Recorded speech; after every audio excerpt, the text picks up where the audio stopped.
ഒരാളുടെ ഭൂതകാലം വർത്തമാനകാലത്തിലേക്ക് കരുണയില്ലാതെ, വേദനയില്ലാതെ, പരിധികളില്ലാതെ സഞ്ചരിച്ചാലോ?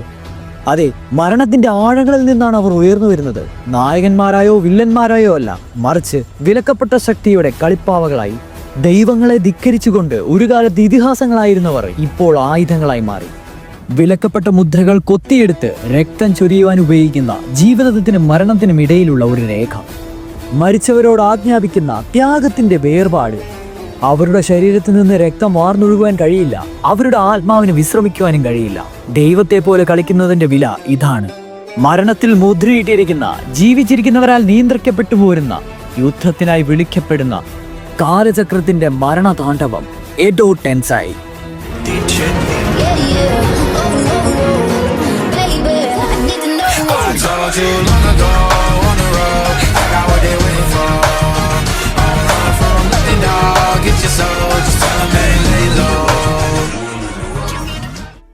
Okay fine, ഇന്ന് നമ്മൾ നോക്കുവാൻ പോകുന്നത് എഡോ ടെൻസൈ എന്ന് പറയുന്ന ജുറ്റ്സുവിനെ പറ്റിയാണ്. എഡോ ടെൻസൈ ഇംഗ്ലീഷിലേക്ക് ട്രാൻസ്ലേറ്റ് ചെയ്യുമ്പോൾ നമുക്ക് മനസ്സിലാക്കുവാൻ സാധിക്കുന്നത് ഇംപ്യൂർ വേൾഡ് റീ ഇൻകാർണേഷൻ എന്നാണ്.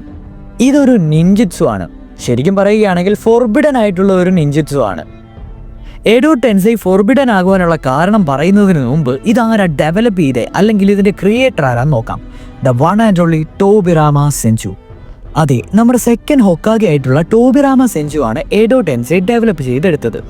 എഡോ ടെൻസൈ കൊണ്ട് അദ്ദേഹം ഉദ്ദേശിച്ച കാര്യം, അല്ലെങ്കിൽ അതിന്റെ പർപ്പസ് എന്താണെന്ന് വെച്ച് കഴിഞ്ഞാൽ, മരിച്ചുപോയ വളരെ ലെജൻഡറി ആയിട്ടുള്ള യോദ്ധാക്കളെ തന്റെ രാജ്യത്തിന് അപകടമാകുന്ന വിധം എന്തേലും ഒരു ത്രെട്ട് വരുമ്പോൾ റിവൈവ് ചെയ്തെടുക്കുക എന്നുള്ള ഒരു ഉദ്ദേശത്തോടു കൂടിയാണ്. പക്ഷേ ഇത് ബാൻ ചെയ്യുകയാണ് ഉണ്ടായത്. എത്തിക്കൽ ഇഷ്യൂസും അൺകൺട്രോളബിൾ ഡേഞ്ചറും ഇത് വെച്ച് ഉണ്ടാകാൻ ചാൻസ് ഉള്ളതുകൊണ്ട് ഇതൊരു ഫോർബിഡൻ ടെക്നിക്കായി മാറി. അദ്ദേഹം ഇത് ക്രിയേറ്റ് ചെയ്തിട്ടുണ്ടെങ്കിലും ഇതിനെ പെർഫെക്റ്റ് ചെയ്തെടുത്തത് ഒറോച്ചിമാരും അദ്ദേഹത്തിന്റെ തന്നെ ശിഷ്യനായിട്ടുള്ള കാബുട്ടോയും കൂടെയാണ്. അതെ, ഫോർത്ത് ഗ്രേറ്റ് ഷിനോബി വാറിന്റെ ഒരു മുഖ്യ ഘടന തന്നെ ഈ ഒരു എഡോ ടെൻസൈ തന്നെയായിരുന്നു, കാബുട്ടോയുടെ ആ ഒരു റീ ഇൻകാർണേഷൻ ടെക്നിക്സ്. ഇനി നമുക്ക് എഡോ ടെൻസൈ എങ്ങനെയാണ് വർക്ക് ആവുന്നതെന്ന് നോക്കാം. ഇതിന് റിക്വയർമെന്റ് വേണ്ടത് DNA ഓഫ് ദി ടാർഗറ്റ് ആണ്. ആരെയാണോ നിങ്ങൾ റിവൈവ് ചെയ്യുവാൻ ഉദ്ദേശിക്കുന്നത് അയാളുടെ എന്തേലും തരത്തിലുള്ള DNA നിങ്ങളുടെ കയ്യിലുണ്ടാവണം. ബ്ലഡോ ഹെയറോ ബോണോ എന്തേലും. അതുപോലെ തന്നെ ഒരു ലിവിങ് ഹ്യൂമനെ സാക്രിഫൈസ് ചെയ്യണം. അദ്ദേഹം ഒരു വെസലായിട്ട് വേണം ബാക്കിയുള്ളവരെ റിവൈവ് ചെയ്യാൻ. അതുകൊണ്ട് തന്നെ ഒരു ലിവിങ് ഹ്യൂമൻ സാക്രിഫൈസ് ഇതിന് എസെൻഷ്യൽ ആണ്.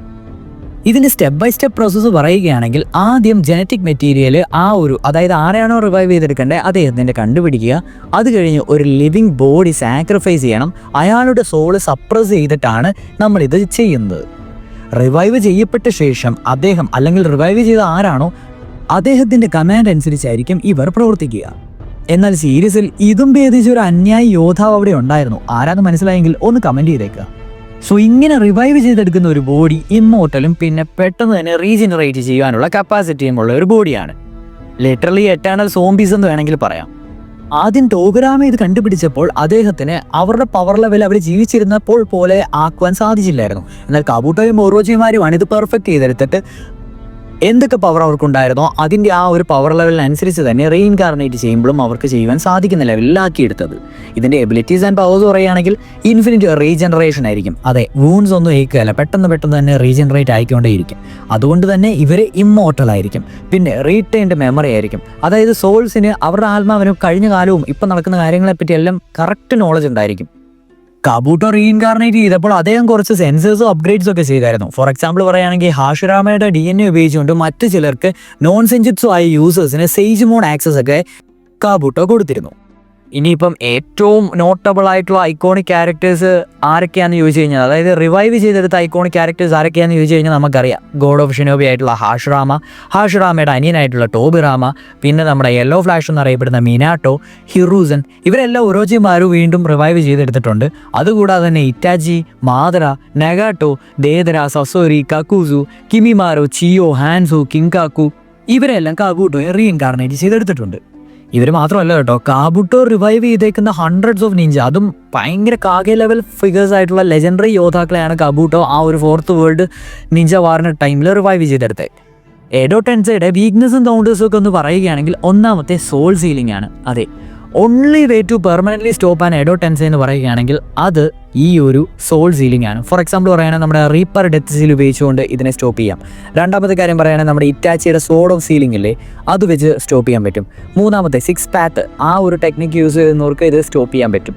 പിന്നെ രണ്ടാമത്തെ ഒരു എക്സെപ്ഷണൽ കേസ് പറയുകയാണെങ്കിൽ ആരെയാണോ റിവൈവ് ചെയ്തെടുത്ത് അയാൾക്ക് ഫ്രീ വില്ല് കിട്ടിയാൽ, അതായത് ഇമോഷണലി അവേക്കൺ ആയാലോ അല്ലെങ്കിൽ ഗെൻജിറ്റ്സു ബ്രോക്ക് ചെയ്താലോ നമുക്ക് ഇവരുടെ ആ കൺട്രോളിൽ നിന്ന് മാറുവാൻ സാധിക്കും. അതായത് നല്ല ഒരാളെ വീണ്ടും ചീത്ത ഉപയോഗത്തിന് വേണ്ടി കൊണ്ടുവരുമ്പോൾ അദ്ദേഹം ഇത് ആ ഗെൻജിറ്റ്സു ബ്രോക്ക് ചെയ്താൽ അദ്ദേഹത്തിനെതിരെ കൺട്രോൾ ചെയ്യാൻ പറ്റും. അതൊരു ഒന്നൊന്നര എക്സാമ്പിൾ ഉണ്ട്, കമൻറ്റ് ചെയ്യാം. പിന്നെ അൺഡൂയിങ് ജുറ്റ്സു, സമ്മണർ ആരാണോ ഇതെല്ലാം ചെയ്തത് അയാൾ തന്നെ അതിനെ അൺഡൂ ചെയ്യണം. സോ ഇതൊക്കെയാണ് മേജർ വീക്ക്നെസ് എന്ന് പറയാൻ പറ്റുന്നത്. ഇനി നറൂട്ടോയുടെ സീരീസിലുടനീളം മേജർ ആയിട്ടുള്ള എഡോ ടെൻസൈ മൊമെന്റ്സ് എന്ന് പറഞ്ഞു കഴിഞ്ഞാൽ ഒന്നാമത്തെ കേസ് നമ്മുടെ ചുരീൻ എക്സാമിൻ്റെ ടൈമിൽ ഹാഷുറാമേനെയും ടോബുറാമേനെയും ഹിറൂസിനെതിരെ റിവൈവ് ചെയ്തെടുപ്പിച്ചു. അതുപോലെ തന്നെ സാസ്കയുടെ ചോദ്യങ്ങൾക്ക് ഉത്തരം നൽകാൻ വേണ്ടി ഹൊക്കാഗെനെ റിവൈവ് ചെയ്ത് കൊണ്ടുവന്നത്. പിന്നെ കബൂട്ടയുടെ മാസ് റിയാനിമേഷൻ ഉണ്ടല്ലോ, എസ് റാങ്ക് ത്രെഡ്സിനെ എല്ലാം തന്നെ ആ ഒരു ഗ്രേറ്റ് നിഞ്ച വാറിൽ തിരിച്ചു കൊണ്ടുവന്നത്. പിന്നെ മാദ്ര ഉച്ചയുടെ റിസറക്ഷൻ. അതെ, മാദ്രയുടെ കേസ് ഒരു എക്സെപ്ഷണൽ കേസാണ്. അത് എഡോ ടെൻസൈയുടെ കൂടെ ഞാൻ പറയുന്നില്ല, അതിനുവേണ്ടി തന്നെ ഒരു സ്പെഷ്യൽ വീഡിയോ ചെയ്യുന്നതായിരിക്കും. ഇനി ഒരു ക്യുക്ക് സമ്മറി ആയിട്ട് നമ്മൾ ഈ പറഞ്ഞ കാര്യങ്ങളെല്ലാം ഒന്ന് പറയുകയാണെങ്കിൽ, ഒന്ന് ക്രിയേറ്റർ ടോബുറാമ സെഞ്ചു അത് ഇമ്പ്രൂവ് ചെയ്തതാകട്ടെ ഒറോച്ചിമാരും കബൂട്ടോയും അതിൻ്റെ എഫക്റ്റ് ആണെങ്കിൽ ഭയങ്കരമായിരിക്കും. വീക്ക്നെസ് എന്ന് പറയുന്നത് സോൾ സീലിംഗ് ജുറ്റ്സു റിലീസും ഒക്കെ ആയിരിക്കും. അതിൻ്റെ റിസ്ക് എന്ന് പറഞ്ഞാൽ എക്സ്ട്രീംലി ഡേഞ്ചറസ് ആയിരിക്കും. ആൻഡ് ഫൈനലി ഇതിനൊരു മോറലായിട്ടുള്ള ഡെലൈമയുണ്ട്. ഒന്നാമത്തെ കാര്യം, മരണത്തിനെ അപമാനിക്കുന്ന തരത്തിൽ ഇത് കാണുന്നതുകൊണ്ട് തന്നെയാണ് ഇത് അൺഎത്തിക്കൽ എന്ന് പറയുന്നത്. സോ ഇത്രയുമാണ് നമുക്ക് എഡോ ടെൻസൈയെ പറ്റി പറയാനുള്ളത്. നിങ്ങൾക്ക് എന്തെങ്കിലും കൂടുതൽ ആഡ് ഓൺ ചെയ്യണമെങ്കിൽ കമൻറ്റായി രേഖപ്പെടുത്തിയാൽ മതി. ഇനിയും എന്തെങ്കിലും തരത്തിലുള്ള ജുറ്റ്സുകളോ ക്യാരക്ടർ അനാലിസിസോ കാര്യങ്ങളൊക്കെ ചെയ്യണമെങ്കിൽ നിങ്ങൾ ജസ്റ്റ് ഒന്ന് കമൻറ്റ് ചെയ്യുക. സോ ഇനി അടുത്ത നറൂട്ടോ വേഴ്സിലെ പുതിയ പുതിയ കാര്യങ്ങളുമായിട്ട് നമ്മൾ ഇനിയും വരുന്നതായിരിക്കും. Tata boys, next video. Tata guys.